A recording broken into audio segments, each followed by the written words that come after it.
Kalau B visual audio, C kinestetik. Oke, Mbak. Anda sekarang. Nah, berarti kamu suka visual, gambar-gambar ya. Oke, good. Terus perasaannya gimana? Pagi ini, senang atau ngantuk? Senang. Kalau kamu gak ngantuk ya? Oh, bebek, berarti gak ngantuk. Ngantuk ya? Kamu bagaimana pagi ini? Senang? Kayaknya masih lelah ya? Salah lah. Siapa namanya? What's your name? Ahmad Said. Oke. Untuk membangkitkan, memfokuskan, kita latihan melaksanakan step ya. Kita menggunakan berdiri, duduk atau duduk senyaman kamu. Kalau atau nyamannya seperti ini juga boleh. Oke? Ya, kita mulai ya. Kita ambil nafas panjang, nanti ditahan 5 sampai 7 detik. Kita mulai. Yuk, ambil nafas panjang. Tahan 5 sampai 6 detik, hitung sendiri ya. Lepas. Lagi, kita ulangi sekali lagi, tarik. Tahan sambil memejamkan mata juga boleh, fokuskan kalau hari ini kita mau belajar bahasa Inggris dengan baik. Lepas. Oke, gimana perasaannya? Sudah nggak grogi? Enggak ya? Fresh ya? Jadi kamu siap pembelajaran hari ini aktif? Oke, thank you. Ya.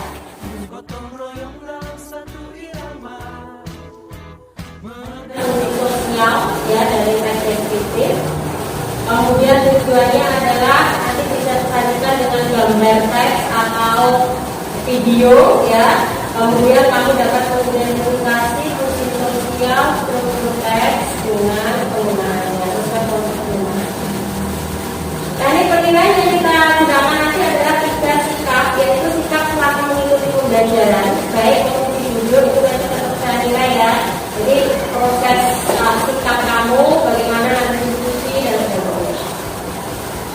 Kemudian ada pengetahuan saja dengan gambar kerja.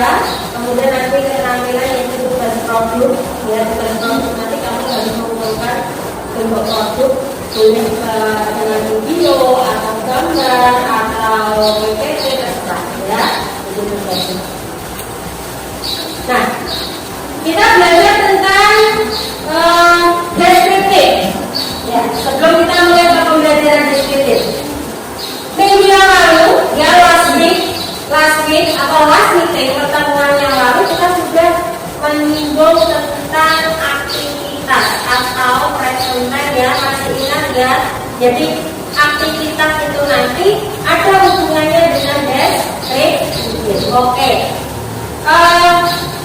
As far as you know, setelah yang kamu tahu saja, aktivitas itu contohnya seperti apa? Masih itu tahu kan? Hello everyone. In this video, I want to inform you about good example of descriptive text.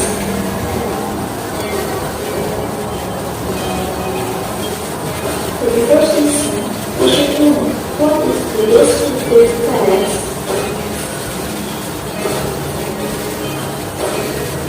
The general structure of descriptive text is identification and description.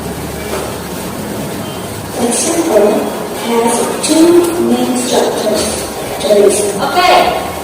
Dari video yang sudah kamu lihat ya, from the video that you see, sudah dilihat, kira-kira apa yang kamu dapatkan dari video itu? Silakan tulis, silakan tulis satu. Yuk, silakan. Ya. Oke. Yang satu sana, satu sini. Ada tujuan, ada tujuan. Apa? Untuk mencari struktur teks ada 2 dalam deskriptif. Ada apa saja? Identification dan identifikasi isinya perkenalan. Kita nanti mau perkenalan person, perkenalan animal, dan juga perkenalan benda. Ya, nanti terserah.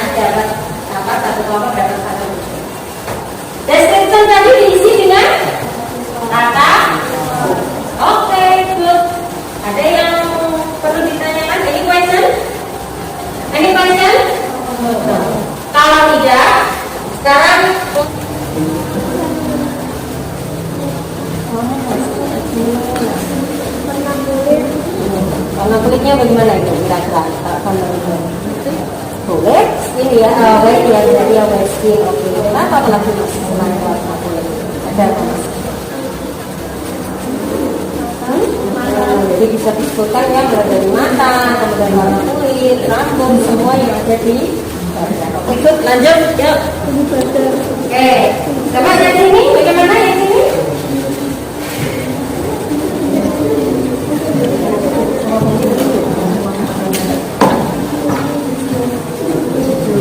Nah, berarti nanti setelah tujuan disebutkan apa nih? Kalau dewan berarti nanti ada apa di situ? Yang menonjol apa? Telinga. Dapat gambar apa? Silakan. Kamar tidur itu kalau kamar tidur kan berarti isinya banyak ya, benda-benda kan apa yang kamu lihat? Lantai, sama tadi? Kaca, terus? Meja, terus ini ada apa itu? Meja kamu? Ini ada sampai.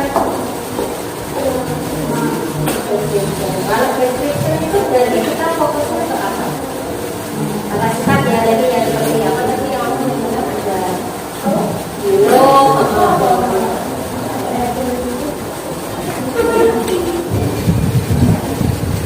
matanya dua ya?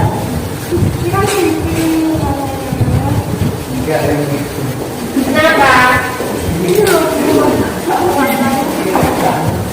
Matanya gimana matanya? Terus oh gitu didiskusikan bilang baik ya, diamati sekali lagi ini matanya satu gitu ya, berarti dalam diskusi harus saling menghargai apa pendapatan namanya. Coba dilihat sekali lagi itu nantinya bagaimana tepatnya.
Oke, ada lagi?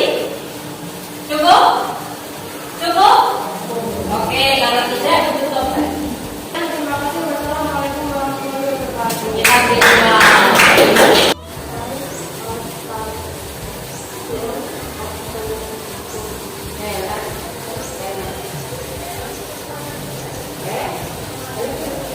Ada pertanyaan? Ya, berdiri Mas.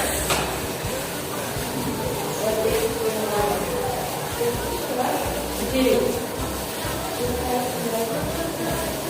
Ya, what is skin of rabbit? Siapa yang mau, Mbak?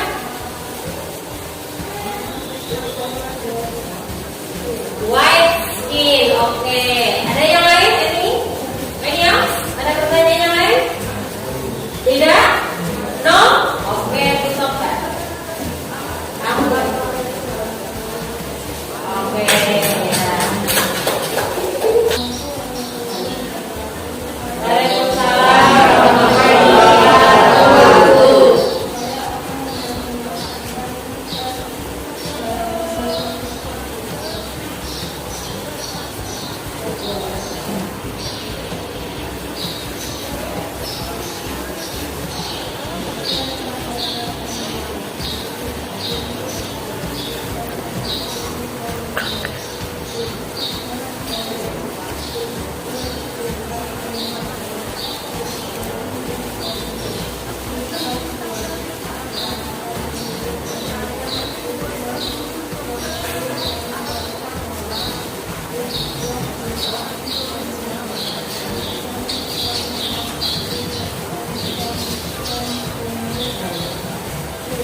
Kesimpulannya apa kesimpulannya? Ini ya. Nah, kesimpulannya adalah bagaimana? Gak kelihatan. Sebentar saja. Teks deskriptif adalah teks yang bertujuan untuk mendeskripsikan apa? Benda, animal, person. Oke, good. Yang pertama. Yang kedua, untuk generic structure-nya ada berapa? Dua. Yang pertama, identification. Yang kedua, description. Kalau tidak, sekarang saya ingin bertanya, dari proses pembelajaran siang ini, pagi ini, apa yang kalian rasakan untuk pagi ini? Apa yang kalian rasakan? Ya, silakan angkat tangan, berdiri sambil mengekspresikan. Silakan, yuk. Ya, berdiri, refleksikan perasaan kamu, ungkapkan dengan gaya tubuh kamu. Contohnya, misalkan hari ini sesang, ya gitu ya, sambil hore gitu ya. Oke, bagaimana kelompok ini? Ekspresikan semua. Very good, nice. Kelompok ini? Oke, bagaimana dengan kelompok ini? Bagaimana dengan kelompok ini? Oke, berarti semua hari ini senang ya.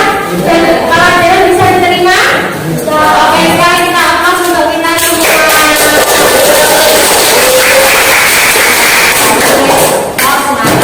Ini this morning ya. Terima kasih sudah mengikuti pelajaran dengan baik. Harapan Miss Aning adalah kalian tetap semangat ya, tetap semangat dalam belajar. Rasakan pembelajaran itu selalu bermanfaat untuk kita ya. Jangan sia-siakan apa yang kamu peroleh pagi hari ini bersama guru-guru favorit kalian. Itu sekali lagi once more. Any questions? Ada pertanyaan? Ya, kita berdoa untuk persiapan pulang. Yuk. Salah satu yang doa bulan.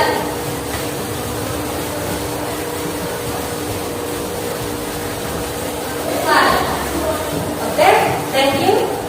Assalamualaikum warahmatullahi wabarakatuh. Kelas saya terdiri dari 16 siswa karena memang masih dalam masa pandemi PTM terbatas.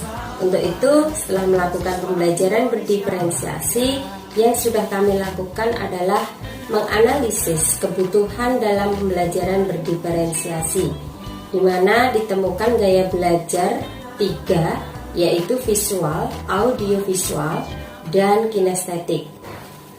Gaya belajar ini saya peroleh dari beberapa kuis yang saya berikan kepada anak-anak. Setelah itu anak-anak menjawab, yang kemudian saya dapatkan pemetaan dari analisis kebutuhan murid dalam pembelajaran berdiferensiasi. Yang pertama adalah diferensiasi proses, di mana visual menggunakan mengamati gambar salah satu contoh teks deskriptif, kemudian berdiskusi menganalisis fungsi sosial dan struktur teks menggunakan kalimat sederhana. Kemudian di auditori, mengamati dan menyimak video tentang teks deskriptif. Kemudian murid diminta untuk mendiskusikan fungsi sosial dan struktur teks yang sesuai dengan video yang ditayangkan. Kemudian di kinestetik, mendiskusikan gambar tentang deskriptif teks, tentang fungsi sosial dan struktur teks dengan melakukan window shopping. Yang kedua adalah pembelajaran berdiferensiasi produk. Yang visual adalah mempresentasikan hasil diskusi dengan melalui gambar dan murid mengekspresikan secara lisan. Kemudian di auditori, menyajikan hasil diskusi dengan melalui pembuatan video atau PPT dengan menggunakan aplikasi Canva atau Google Sites yang dimiliki oleh siswa melalui handphone. Yang ketiga adalah diferensiasi produk dengan kinestetik, yaitu mempresentasikan hasil diskusi berupa Google Sites sesuai dengan minat murid tersebut. Kemudian untuk penerapan kompetensi sosial emosional atau KSE berbasis kesadaran penuh. KSE yang saya kembangkan dalam aksi nyata yaitu ada dua. Yang pertama, keterampilan berelasi atau kerjasama dan revolusi konflik. Kemudian yang kedua adalah pengelolaan diri, mengelola emosi dan fokus untuk mencapai tujuan.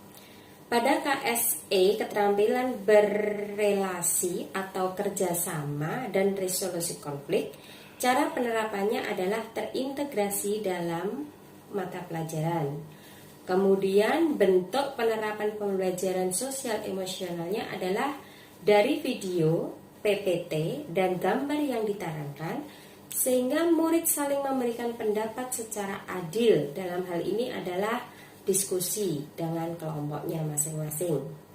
Kemudian yang dilakukan guru adalah memfasilitasi murid dengan menggunakan pembelajaran diskusi dan pembelajaran yang memberikan kesempatan untuk memupuk kerjasama dan menentukan hasil diskusi atau kesepakatan. Hal penting yang harus disampaikan kepada murid adalah silakan anak-anak untuk mulai diskusi. Ingat, dalam diskusi harus saling bekerja sama untuk mencapai hasil diskusi yang mufakat. Dalam hal ini adalah membiasakan murid saling bekerja sama, tentunya hal yang positif. Yang kedua adalah pengelolaan diri, yaitu mengelola emosi dan fokus untuk mencapai tujuan. Cara penerapannya adalah terintegrasi dalam mata pelajaran. Kemudian bentuk PSE-nya adalah dalam satu kelompok yang terdiri dari 4-5 murid mendiskusikan gambar yang disediakan. Kemudian masing-masing murid memberikan satu ide di mana harus saling menghargai pendapat lain. Yang dilakukan guru adalah guru meminta murid untuk bisa menghargai pendapat teman lain, meskipun nanti jawabannya tidak sesuai dengan jawaban masing-masing. Dalam hal ini adalah berbeda pendapat. Hal penting yang harus disampaikan kepada murid, sekali lagi anak-anak, untuk bisa saling menghargai, mengendalikan emosi kalian supaya tidak terjadi salah paham, dan tetap rileks, santai, agar semua tujuan tercapai. Dalam hal ini adalah perbedaan pendapat dalam diskusi itu biasa ya anak-anak.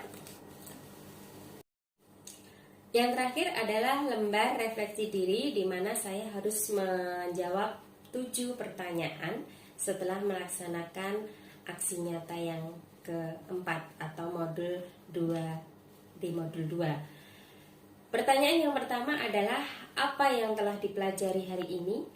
Ada hal baru yang saya dapatkan dalam modul ini, yaitu pembelajaran yang berdiferensiasi, di mana pembelajaran yang memprioritaskan kebutuhan murid sehingga pembelajaran dapat berpihak pada murid yang berbasis pada mindfulness atau kesadaran penuh. Pertanyaan yang kedua, bagaimana perasaan CGP saat merencanakan dan melaksanakan aksi nyata? Awalnya saya merasa ragu dengan penerapan pembelajaran berdiferensiasi di dalam kelas saya. Tetapi setelah saya mengikuti alur, akhirnya saya merasa pembelajaran berdiferensi ini sesungguhnya pembelajaran yang menciptakan paradigma baru sehingga murid lebih merdeka dalam belajar. Belajar sesuai dengan minat dan keinginannya. Saat saya melakukan aksi nyata ini, saya melihat ada potensi murid saya dalam menentukan bentuk tugas yang nantinya dikumpulkan. Hal ini bisa saya lihat ketika murid saya membuat tugas dalam bentuk yang berbeda-beda sesuai dengan minat belajarnya. Yang ketiga adalah, apa pembelajaran yang CGP dapatkan dari aksi nyata ini? Tentunya pembelajaran yang saya dapatkan adalah pembelajaran yang berdiferensiasi. Dalam melaksanakan pembelajaran ini, yang pertama pemetaan belajar murid. Karena menurut saya, murid dengan berbagai karakter harus mendapatkan perlakuan yang berbeda, perlakuan yang sesuai dengan minatnya. Dalam hal ini adalah proses pembelajaran.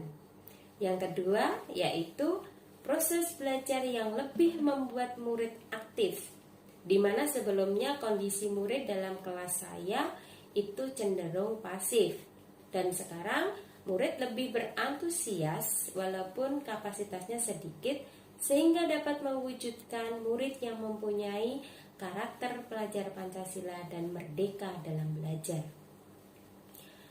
Yang keempat adalah, rencana apa yang akan saya lakukan agar pembelajaran ini lebih berpihak pada murid nantinya. Langkah awal yang akan saya lakukan adalah memetakan gaya belajar murid disesuaikan dengan minat, kesiapan, dan profil belajar murid yang nantinya akan dapat digunakan untuk menentukan bentuk media atau alat peraga yang akan digunakan dalam proses pembelajaran.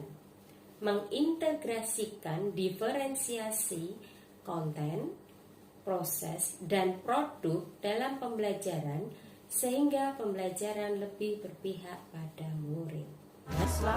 Pertanyaan yang kelima adalah, bagaimana keterkaitan hasil pembelajarannya dengan pengalaman masa lalu, tentunya dalam proses pembelajaran yang saya lakukan.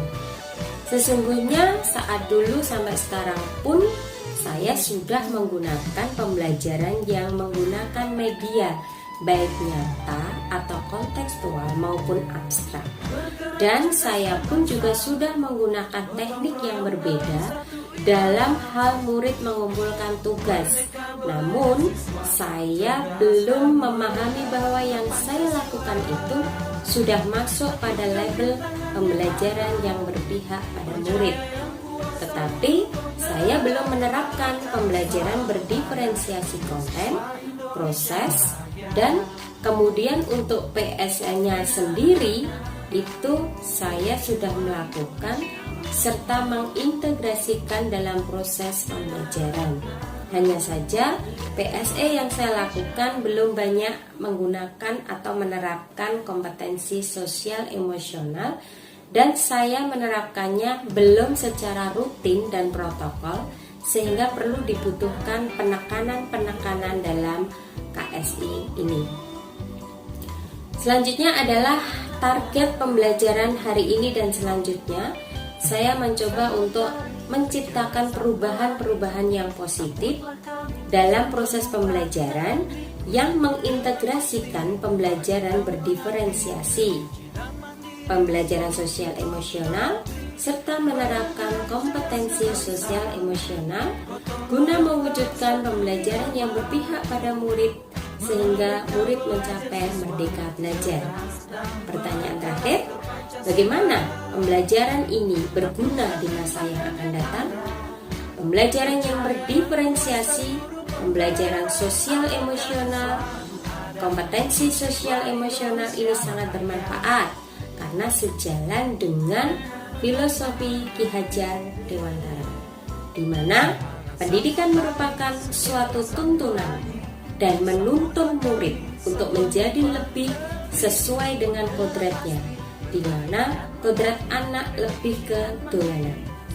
Sejalan juga dengan filosofi bahwa murid merupakan benih yang harus dipupuk dan dirawat sehingga mampu tumbuh dan berkembang sesuai dengan potensi yang dimilikinya. Dalam penerapan PSE dan KSE juga sangat penting ketika murid bersama guru menjalankan proses pembelajaran, sehingga semua itu dapat terwujud dan dapat mewujudkan tujuan yang diinginkan, mendapatkan well-being atau kesejahteraan yang setinggi-tingginya.